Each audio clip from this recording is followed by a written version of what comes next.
I'll make this video short and sweet and tell you guys the #1 mistake that women make during sex. And not just sex like penis in vagina sex. I mean just sexuality, period. And this video, just so you guys know, is not just for you.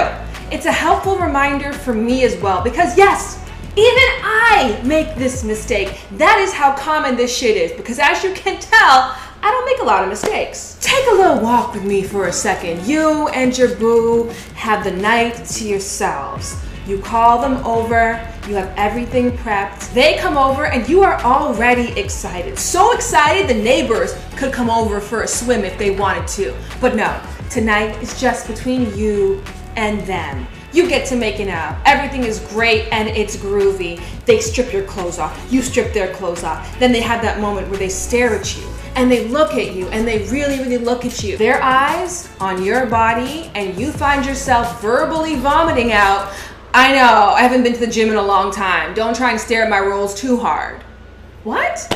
And like I said, this is my issue as well too. For me, I'm not very abundant in the assets department, and what I think I lack in fun bags, I make up for with a hell of a good time and my fun personality, but still nonetheless, when I am intimate with somebody or when someone's complimenting my body, period, I feel the need to bring up the fact that I get it. I don't have an ass and I have an A-cup chest. I fucking get it. Because in our minds, the only thing worse than an imperfect woman is a perfectly delusional ass woman. Don't get me wrong, I 1000% get why women do this. We've been doing this for ourselves as a coping mechanism ever since we bought our very first magazine. Comparing our bodies to the bodies that are put on display and a pedestal by media and society, and very few of us, if not really any of us, measure up to what that is. So we think that making jokes, passive-aggressive comments, and unnecessary disclaimers about the fact that we don't compare to the Kardashians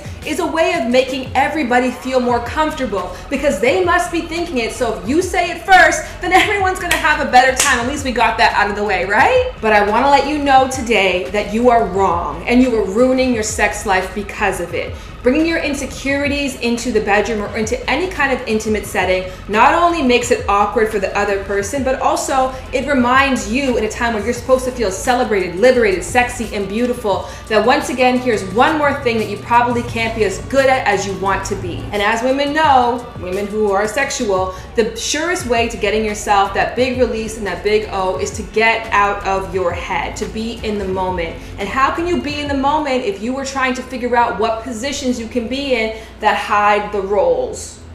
Lastly, a tip for everybody. If you want your partner to be free, sexy, fun, and spontaneous in the bedroom, you cannot, under any circumstances, criticize them for what they do or how they look during sex, period, ever, point blank. Wrap that shit up, FedEx it overnight. I don't want to talk about it ever again. You can give pointers, you can give guides, you can tell them what you like, but don't ever make fun of them for something that they did, wore, said, or looked like during sex. It already is hard enough as it is to free up in that space. When you start creating that little demon in their head and feeding that shit some food, it gets even bigger, and there is no space in their cranium for anything else other than self-doubt. Point blank, period. If you're having sex with somebody who has broken any of these rules, you better stop that shit right now, because they don't deserve you and all of your great infinite power and beauty. So do yourself a favor, have better sex by feeling better about yourself and giving that energy to the person that you're sharing your fucking awesome ass body with. Pow pow.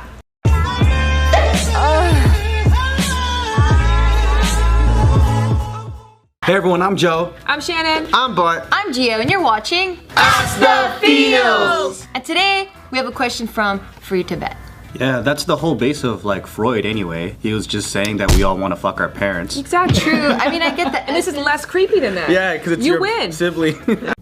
What's good, everybody? Thank you for tuning in to the first edition of shit. We don't have a name for this. She be saying he said that one time. You know what I'm saying. Oh my God. That's what we're gonna call it? Oh my God. I don't think that'll fit. So this is gonna be known as the Poon. And the peen. We out. We out. Peace.